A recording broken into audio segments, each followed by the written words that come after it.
Okay, this is my part two of my Prezi presentation. I guess I didn't realize how much I had to say about this stuff, but on to cognitive science. It's defined as it's the information processing system theory.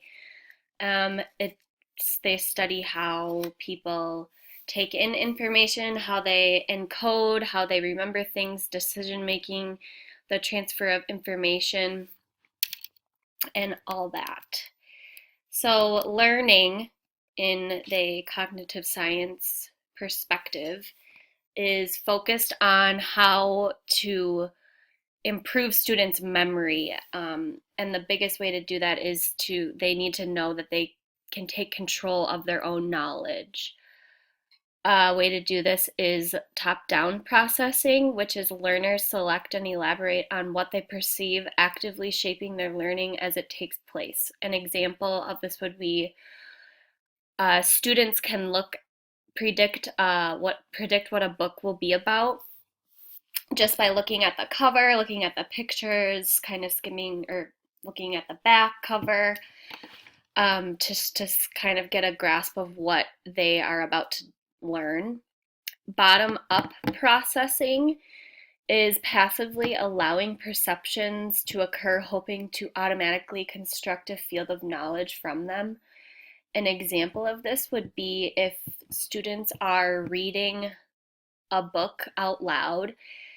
They could be focusing on the word form, not on the meaning of the word. So more focusing on the breakdown of a word and like the letter sounds.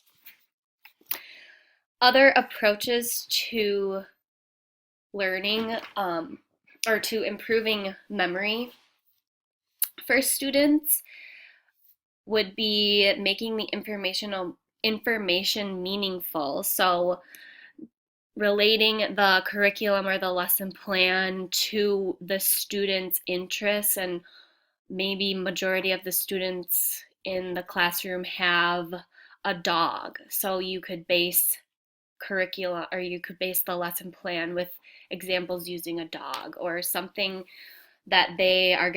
something that's going to want to intrigue them to learn and be engaged in the lesson.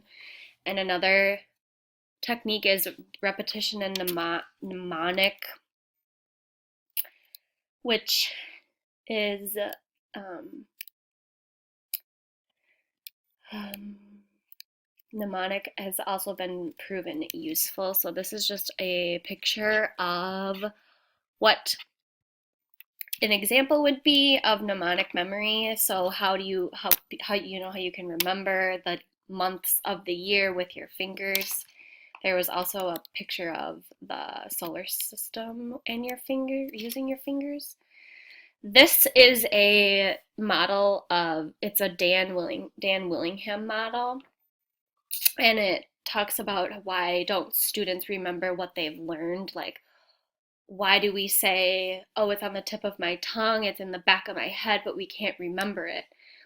Um, it starts with the working memory is the bottleneck that is fixed, limited, and easily overloaded.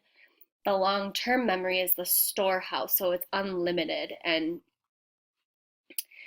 can almost never be completely full.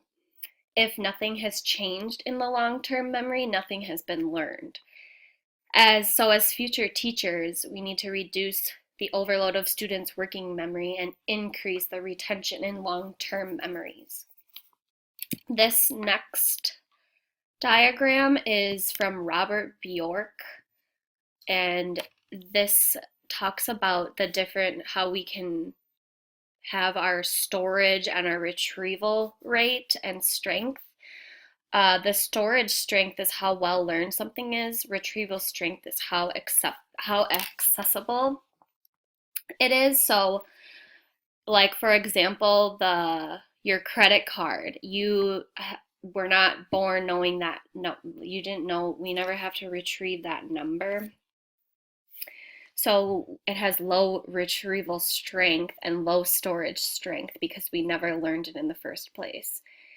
The G CSE exams or like ACT, SAT, MTLE exams, cramming, you cram to memorize the information, but it has low storage strength, so you aren't going to remember it as easily.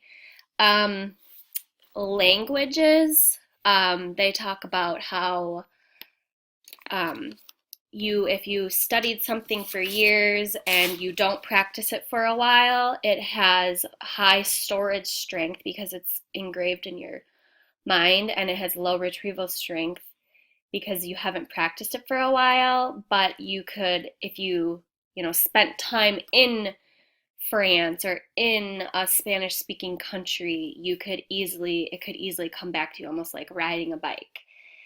And then your phone number is mastered. It's got high storage strength, and high retrieval strength. You can easily recall it. You've always had to know this number. And here is a little video of motivation, and the biggest thing about motivation from what I've learned is just positive reinforcement. Stay positive. Like, you want to keep students engaged, you want them to want to learn, you want them to um, really dissect the information and keep it interesting and entertaining. Give students choices. Giving choices can help students like have more drive to do the activity if they are choosing which activity they are doing. And then I wanted to talk a little bit about Lev Vygotsky.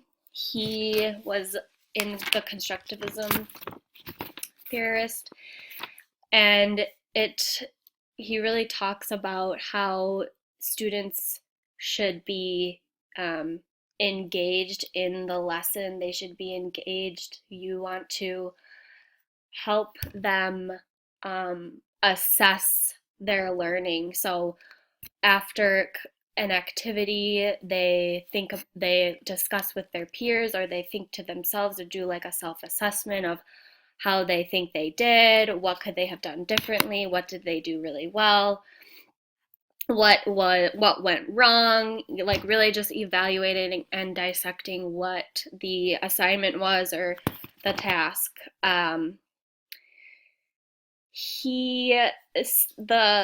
The View says that students should demonstrate their knowledge by creating explanations and interpreting their work for others. Teachers serve as mediators who coached and encouraged students to formulate their own level of understanding. Students practice what they know and add on to it. So this is like the zone of proximal development.